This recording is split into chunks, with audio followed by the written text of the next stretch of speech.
नमस्कार. सणहर्षाचे या मालिकेतल्या नवरात्री पर्वामध्ये आपणा सर्वांचं स्वागत. या पर्वामध्ये आपण नवरात्रीच्या व्रताची माहिती घेतोय. नक्की हे व्रत का करावं, त्याचा काय लाभ आहे आणि त्यामध्ये गूढ असा काय अर्थ दडलेला आहे हे समजून घेतोय.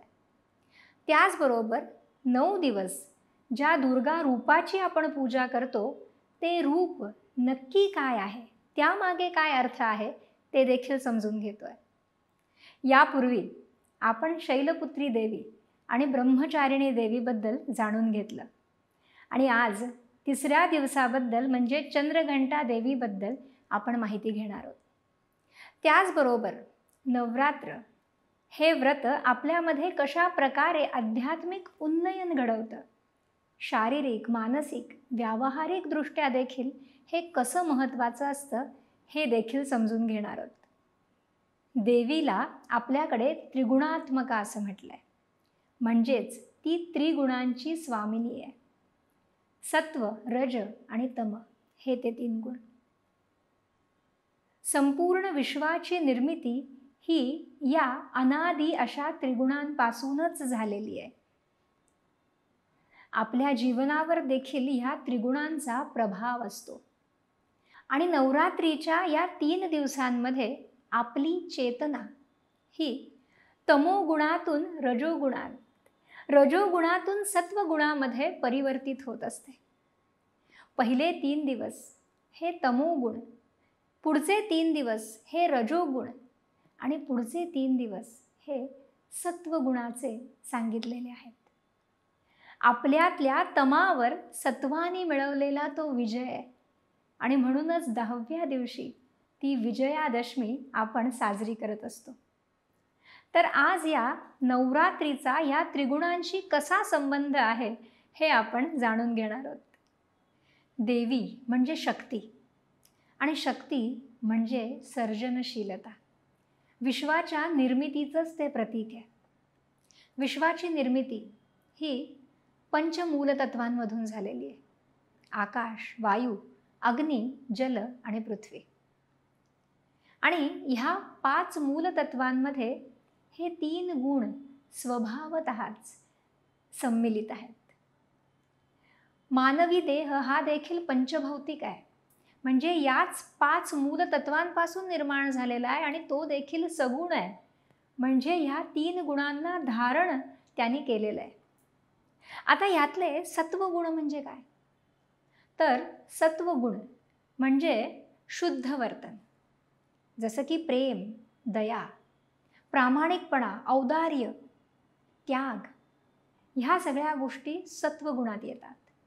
तमोगुण म्हणजे हीन वर्तन, दुष्टपणा, कपट, कारस्थान, स्वार्थ, राग, आळस, अविचारीपणा, हे तमोगुण सांगितलेले आहेत.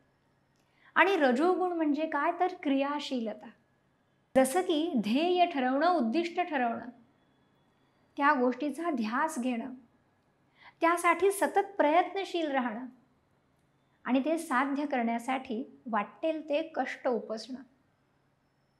आता ज्या वेळेला हे रजोगुण हे सात्विकतेच्या बैठकीवर आधारित असतात, त्यावेळेला ती व्यक्ती ही परोपकारी असते आणि जेव्हा ते तमोगुणाच्या बैठकीवर आधारित असतात तेव्हा ती व्यक्ती ही व्यवहारी असते. व्यवहारी असणं अजिबात वाईट नाही, पण जेव्हा तिथे तमोगुण वाढत जातात, तिथे हाव वाढत जाते, त्यावेळेला रजोगुण हे म्लान होत जातात आणि तमोगुणाचं वर्चस्व वाढत जातं. व्यक्ती ही सुरुवातीला प्रयत्नशील असते, त्यातून ती यश संपादन करते आणि पुढे पुढे पुढे तो अहंकार वाढीस लागतो, म्हणजे तमोगुण वाढायला लागतात आणि तिथून पतन सुरू होतं. तर असे हे आपल्यातले त्रिगुण आणि देवी ही त्रिगुणात्मका. त्यामुळे आपल्यातल्या या त्रिगुणांचं संतुलन करण्याचं काम ती शक्ती करत असते. म्हणून शक्तीची उपासना ही आपण ह्या नवरात्रीमध्ये करत असतो. ब्रह्मांडीय ऊर्जेशी ह्या पिंडातली ऊर्जा ही एकरूप असते. ज्या वेळेला पर्यावरणामध्ये किंवा या देहामध्ये सत्वगुण यांचं वर्चस्व असतं तेव्हा ती व्यक्ती अतिशय आनंदी, आल्हाददायक, दक्ष, सजग अशी असते. तिची आकलन शक्ती ही अतिशय योग्यरित्या विकसित झालेली असते आणि त्यामुळे निसर्गाची भाषा किंवा आपल्या आजूबाजूला असणाऱ्या व्यक्तींच्या मनातली भावना ही तिला योग्यरित्या समजते. तिच्या वागण्यात, बोलण्यात स्पष्टता असते. ती परोपकारी असते, इतरांसाठी स्वतःला झिजवणारी असते, इतरांच्या आनंदात आनंद मानणारी असते. हेच जेव्हा वातावरणामध्ये आणि शरीरामध्ये तमोगुणांचं वर्चस्व असतं त्यावेळेला ती व्यक्ती अस्वस्थ, अस्थिर, अतृप्त असते. अशांना झोपही शांत लागत नाही, कारण मनामध्ये विचारांची दाटी असते, नकारात्मक विचारांची दाटी. अशी व्यक्ती शक्तिहीन, उदास आणि शून्यात हरवलेली असते. तिची आकलन क्षमता ही कमजोर असते आणि त्यामुळे अशा व्यक्तीचे अनेकदा गैरसमज होतात. ती समोरच्याला जे म्हणायचंय ते समजून घेऊ शकत नाही आणि त्यामुळे भ्रमित होते.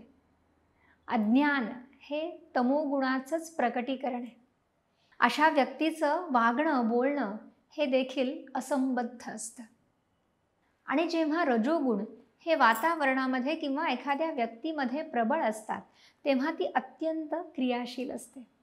मात्र ह्या रजोगुणावर कुणाचं वर्चस्व आहे, सत्वगुणाचं किंवा तमोगुणाचं, यावर त्याची क्रिया अवलंबून असते. ती आनंदी असते, समाधानी असते किंवा अहंकारी असते. ज्या वेळेला तमोगुण हे योग्य प्रमाणामध्ये असतात तेव्हा ते समाधान देतात, पण जेव्हा त्याचं प्रमाण हे आत्यंतिक व्हायला लागतं तेव्हा ती व्यक्ती अहंकाराकडे झुकायला लागते.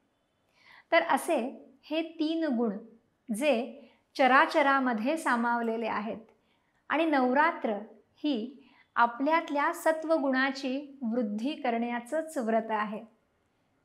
हे 3 गुण अन्नामध्ये देखील सामावलेले असतात. अन्न देखील सात्विक, राजसिक आणि तामसिक असतं.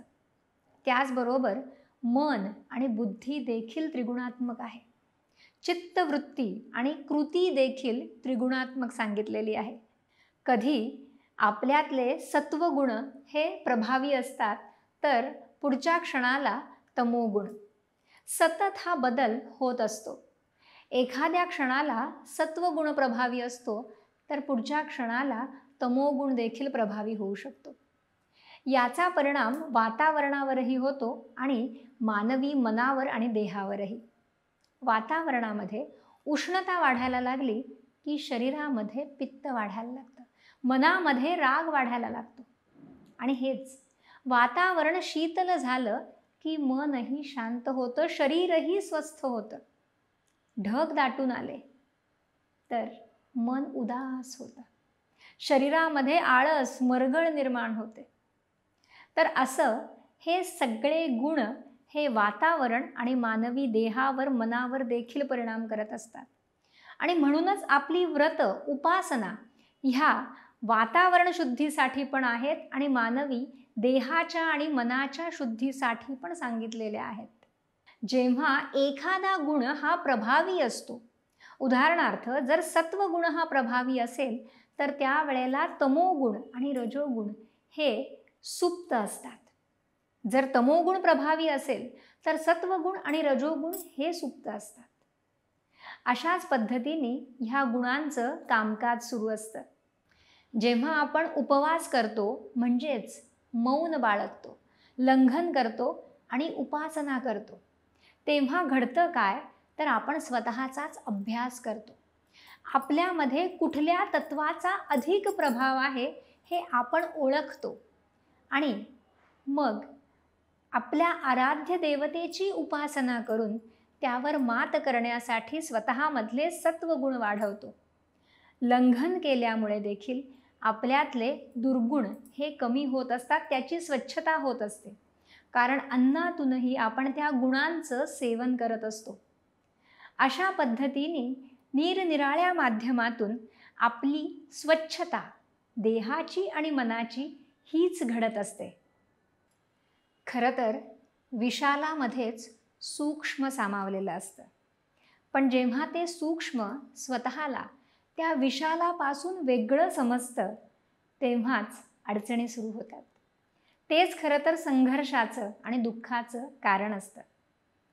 अथांग अशा समुद्रापासून जर पाण्याच्या एका थेंबाने स्वतःला वेगळं समजलं तर तो त्या समुद्रापासून वेगळा होईल, त्यामध्ये निरनिराळ्या अशुद्धी साठवेल.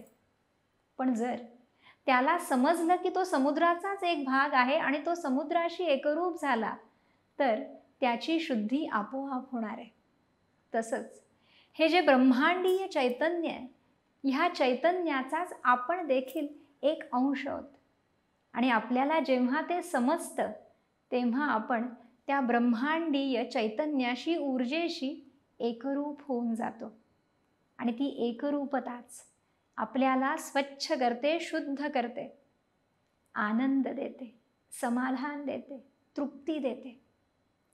आणि त्यासाठीच नवरात्रीमध्ये आपण जप, जाप्य आणि उपासना ही करत असतो. आज आपण जाणून घेणार आहोत ते म्हणजे दुर्गेच्या तिसऱ्या रूपाबद्दल, चंद्रघंटा या देवीबद्दल. गळ्यामध्ये पुष्पमाला परिधान केलेली, डोक्यावर रत्नजडित मुकुट असलेली, रक्तवस्त्रधारिणी अशी ही दुर्गा चंद्रघंटा. देवीच्या या रूपामध्ये चंद्राच्या आकाराच्या घंटांनी युक्त दागिने तिने परिधान केलेले आहेत. घंटेचं प्रतीक बाळगणारी ही दुर्गा माणसाचं भरकटणारं चित्त घंटा नादाने तत्काळ जागेवर आणते. मानवी मन चंद्राच्या कलांप्रमाणे बदलत असतं आणि घंटेच्या या नादाने ते मन सजग होऊन नियंत्रणात राखण्याचं काम ही देवी करते. परमशांती देणारी, कल्याणकारी असं हिचं स्वरूप आहे. सुवर्णाप्रमाणे तेजस्वी कांती असणारी चंद्रघंटा देवी हिला 10 बाहू असून हातांमध्ये तिने खड्ग, चाप, बाण, गदा अशी शस्त्र धारण केलेली आहेत. या दिवशी देवीची पूजा करून सुवासिनींचं देखील पूजन केलं जातं. त्यांना भोजन अर्पण केलं जातं. या दिवशी दही, हलव्यासारखे पदार्थ आवर्जून केले जातात. सुवासिनींना कलश आणि घंटी या वस्तू भेट म्हणून दिल्या जातात. चंद्रघंटा देवीची या मंत्रांनी उपासना केली जाते. पिंडज प्रवरारूढा चंद्रकोपास्त्रकैर्युता प्रसादम तनुता मह्यम चंद्रघंटेति विश्रुता. चंद्रघंटेच्या उपासनेमुळे साधकाचं मन हे मणिपूर चक्रामध्ये स्थिर होतं. सजगता, खंबीरता येते. भक्ताचं दुःख जाऊन सुख समृद्धी, आत्मिक शांती मिळते. सिंहाप्रमाणे निर्भय आणि पराक्रमी असा तो बनतो. चंद्रघंटेच्या उपासनेमुळे अलौकिक अनुभव येतात असं सांगितलं जातं. दिव्य वस्तूंचं दर्शन होतं. काही वेळेला स्वर्गीय सुगंधाचा देखील अनुभव येतो. मात्र हे जाणण्यासाठी मन हे तरल बनावं लागतं. आपल्याला तेवढ्या आत मनाच्या खोलवर उतरावं लागतं. चंद्रघंटेच्या आराधनेमुळे वीरता, निर्भयता येते. मात्र स्वभावामध्ये रुजुता आणि सौम्यता देखील वाढते. अहंकार नष्ट होतो. आयुर्वेदात सांगितलेल्या 9 औषधी वनस्पती ज्यांना शक्ती स्वरूप मानलेलं आहे, त्यातली ही तिसरी शक्ती दुर्गा म्हणजे चंद्रशूर. यालाच हिंदीमध्ये चमसूर असं म्हणतात आणि आपण याला अळीव म्हणून ओळखतो. ही चंद्रघंटा देवी असंच म्हटलं जातं. अळीव अत्यंत औषधी आहे.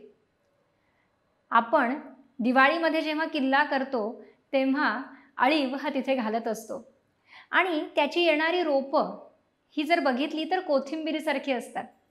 या पानांची देखील भाजी केली जाते आणि ती अतिशय पौष्टिक असते असं म्हटलं जातं. अळीव ही जी वनस्पती आहे ही लठ्ठपणा कमी करते. ती शक्तिवर्धक सांगितलेली आहे. हृदयाला बल देणारी अशी ही वनस्पती. त्याचबरोबर प्रसूतीनंतर दूध वाढण्यासाठी देखील याचा लाभ होतो. बाळंतिणीला अळीवाचे लाडू दिले जातात. हिलाच चर्महंती असंही म्हटलं जातं. अशी ही शरीरात ऊर्जा वाढवणारी वनस्पती. तर अशी ही तिसरी दुर्गा चंद्रघंटा. तिसऱ्या दिवशी आपण हिचं पूजन करून मनाला शांत, स्थिर आणि सजग करत असतो. एकूणच नवरात्रीचं हे व्रत म्हणजे तमोगुणांचा नाश करून सत्वगुणाची वृद्धी करण्याचं व्रत आहे. आनंद मिळवण्याचंच हे व्रत आहे. स्वस्थ राहण्याचं, स्वास्थ्य मिळवण्याचं हे व्रत आहे. चौथ्या दिवशी पूजली जाणार आहे ती म्हणजे देवी कुष्मांडा. तिची माहिती आपण उद्या जाणून घेणार आहोत.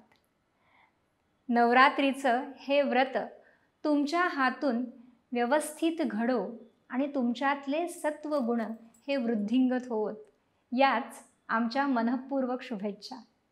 तर आज इथेच थांबूया. नमस्कार. साध्या आजारांपासून ते मोठ्या आजारांपर्यंत घरी राहून फक्त व्हॉट्सॲप किंवा ईमेलने माहिती पाठवून लागोलाग सुरू करता येणारे उपचार म्हणजे विनास्पर्श विनाऔषध केले जाणारे स्वयंपूर्ण उपचार. आजच संपर्क साधा.